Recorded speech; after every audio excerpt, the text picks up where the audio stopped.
Olá pessoal, eu sou o Flávio Thaís, do canal de Soberania da Verdade. Antes de começar, deixa o like, porque o like é muito importante para a seção do conteúdo da plataforma do YouTube. E o que vem me incomodando muito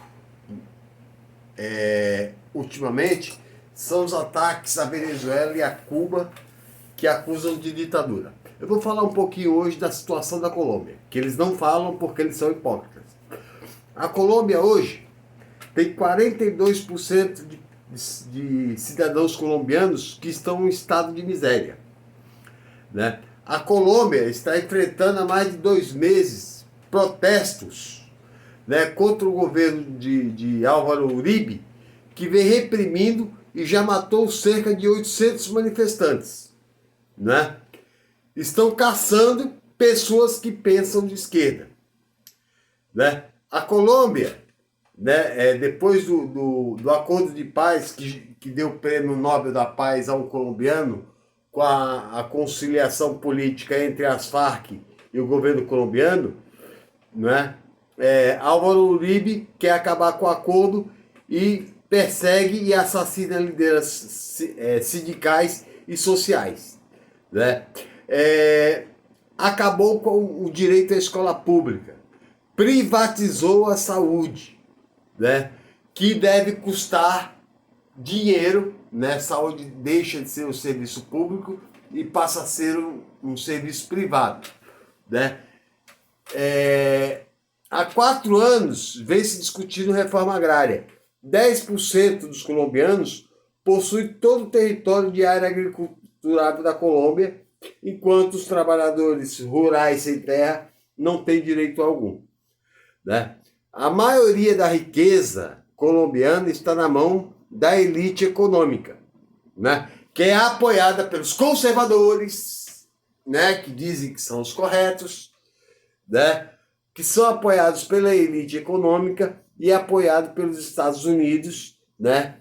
Que patrocinou, né? Os Estados Unidos que patrocinou o golpe contra a Dilma, patrocinou o golpe contra Evo Morales, né? E agora com o Álvaro Uribe pretende patrocinar a derrubada de Hugo Chávez, né? Porque não aceita, né? Os Estados Unidos não aceita a soberania popular que não seja de acordo com o pensamento deles, né? E Álvaro Uribe está preparado para atacar. Invadiram recentemente a universidade, acusando a universidade de ser esquerdista. Ou seja, a direita conservadora diz que é democrática, mas não aceita que as pessoas pensem diferente deles. Não é? Como aqui os projetos de lei que existem na Câmara, né? Projeto de lei que proíbe aborto de mulheres estupradas, né? Vai ter que ter o bebê mesmo vítima de estupro. Aborto de mulheres com feto anencefálico, né? Proibição de tratamento de mulheres, psicológico de mulheres vítimas de aborto, de estupro, não é? Um total endurecimento das leis contra as mulheres, né? Tudo bancado por essa bancada conservadora, né? Que patrocina esse governo. Engraçado que a bancada conservadora cristã é aliada aos ruralistas, que volta e meia são denunciados por trabalho escravos, e é aliada à bancada da bala, né? Que arma fazendeiros para matar sem terras, né? Então, o Jesus deles é um Jesus totalmente diferente, não é? É um Jesus que nunca se viu na vida, né? Eu vi agora há pouco um depoimento de um pastor da Assembleia de Deus, que é vereador, conservador de extrema-direita, que fica provocando movimentos sociais e que foi expulso da Polícia Militar porque acusou um coronel de ser ligado ao Comando Vermelho, porque o coronel reformado da Polícia Militar do BOP do Rio de Janeiro, né, é do PSOL, e estava dando palestras à comunidade a comunidade do Complexo do Alemão. E ele afirma isso por quê? Porque para ele entrar no Complexo do Alemão tem que ser armado. Né? E a gente viu o que aconteceu no massacre de Jacarezinho. Né? Já se sabe que 14 pessoas foram mortas desarmadas. Né? Um deles estava com o filho na mão, o policial mandou tirar a criança do colo e executou o cara dentro de casa. Um outro se escondeu na casa de uma moradora, a polícia entrou e matou o cara desarmado, com um tiro na nuca na frente de uma menina de 9 anos. Dos 28, 9 foram assassinados. E o presidente Jair Bolsonaro aplaudiu. Silas Malafaia aplaudiu. Pastores religiosos aplaudiram. Né? Qual é o crime? Ser preto e ser pobre. Ser favelado. Né? Então, esse vereador que foi expulso da polícia, né, ele acusa o coronel de ser ligado ao Comando Vermelho, porque o coronel tem acesso à comunidade, porque faz um trabalho social. Né? E ele diz que só se entra na favela armado e com o objetivo de matar. Né? Apoiados, inclusive, pelo sistema de segurança pública. Né? Como a Rota. Né? Esse livro aqui, que eu li quando eu tinha 15 anos de idade, e quase custou a vida do Caco Barcelos. Eu não sei se eu vou achar ele. Tá aqui. Rota 66, História da Polícia que Mata. É semelhante aos casos do Rio de Janeiro. Né? Hoje eu vi uma entrevista de um dos policiais que integravam a Rota 66, um sargento, né, que pela classe média, no Facebook ele mostra todos os nomes das pessoas que ele matou, e a classe média aplaude pelo heroísmo dele. Só que foram todos com tiro nas costas ou tiro na cabeça. E 2% tinham passagens pela polícia. O crime deles era ser pobre. Né? Conte Lopes matou 150. E a classe média elege ele vereador. No Rio de Janeiro, tem policial que se gaba de arrancar dente de favelado, de arrancar dedo, de arrancar língua. Né? A Rota persegue, né? Outro dia parou, né? Eu vi o depoimento, parou um carro porque estava escutando funk. E para a Rota, funk é música de bandido. Né? Não é música de cultura popular, é de bandido.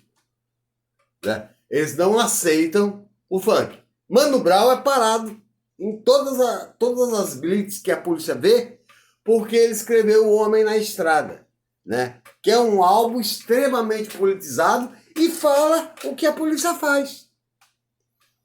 Né? Ele é odiado pela polícia militar, né? Porque escreveu essa música. Né? A Rota 66 ela só parou de matar quando ela matou um filho de um homem importante, que tinha advogados importantes. Esse sargento ele responde por mais de 20 homicídios. Né? Conte Lopes responde por mais de 50 homicídios. Né? E é eleito vereador. Né? O crime dos caras, pobre. A maioria tiro na nuca ou nas costas. Caco Barcelos foi ameaçado de morte, né? E eles alegavam sempre tiroteios, né? Bandido armado. A maioria do povo, quando via a Rota, né, nos anos 70, na ditadura militar, a Rota foi criada no começo dos anos 70 como força auxiliar de repressão à ditadura.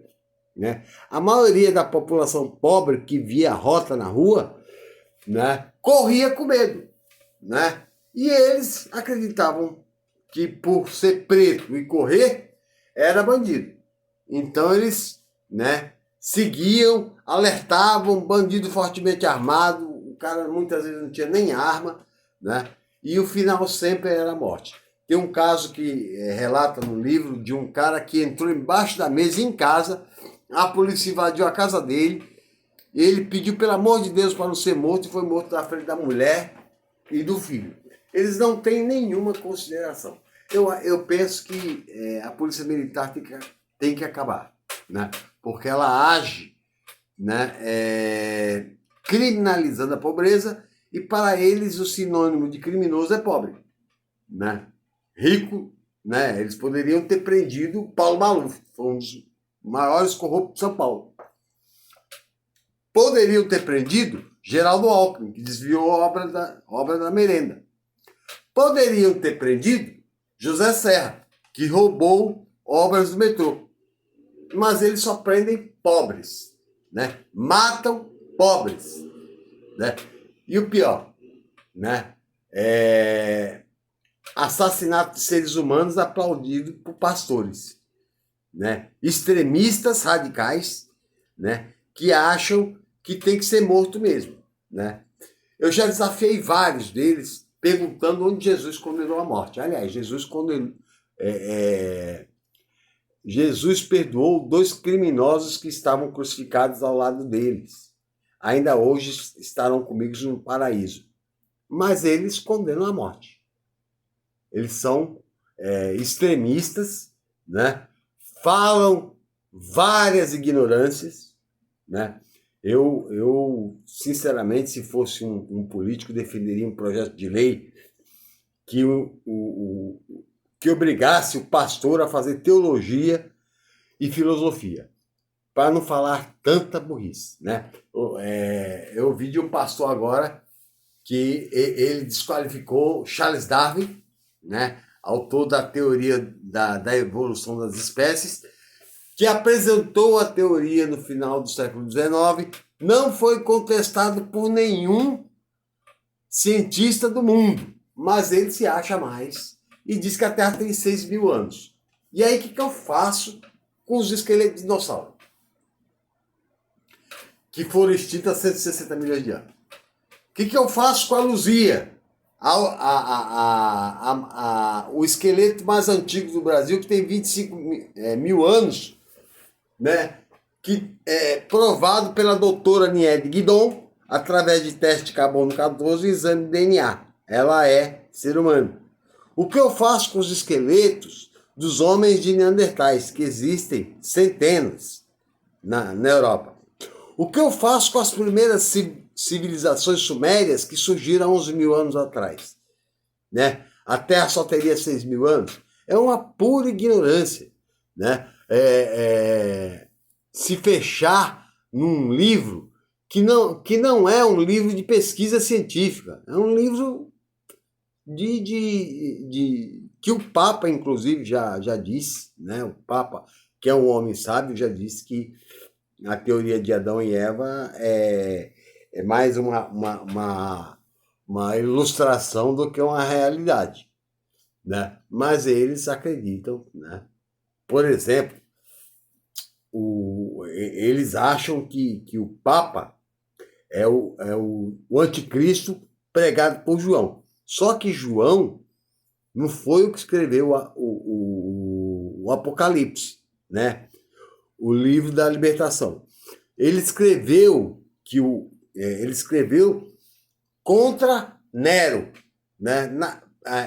Que o anticristo era Nero porque perseguia os cristãos. Não é utilizado para os dias de hoje. Aquilo foi utilizado para dar força para os cristãos resistir aos ataques do Império Romano, à criminalização dos cristãos, né? Não tem nada a ver com os dias de hoje. Então eles usam, né? Falam que o fim do mundo está próximo, né? Aí vai para a televisão, fala xalalabá, xalalabá, né?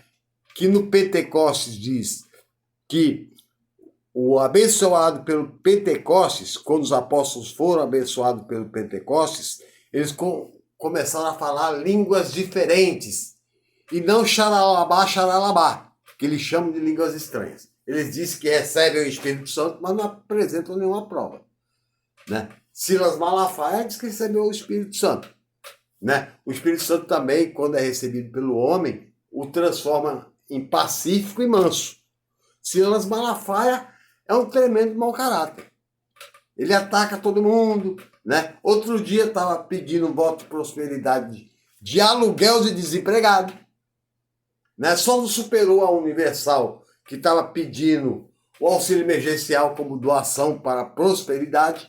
O engraçado é que a prosperidade do Edir Macedo, né, só atinge a ele, né? Ele tem 6 mil obreiros que pagam dízimo todos os meses e não tem nenhuma casa própria. No entanto, Silas Malafaia comprou de uma casa em Campo de Jordão com 14 suítes, a maior casa de Campo de Jordão. Tem um apartamento triplex em Miami, né, na beira da praia, avaliado em milhões de dólares. Né? O ex-prefeito lá, que é o Marcelo Crivella, é investigado por lavagem de 8 bilhões de reais. Né? Para você ver o poder econômico da teologia da prosperidade que eles pregam. Né? E a invenção do dízimo para poder usar em ganho pessoal e não na proteção dos próprios fiéis. Ok? Essa foi a minha participação. Até a próxima.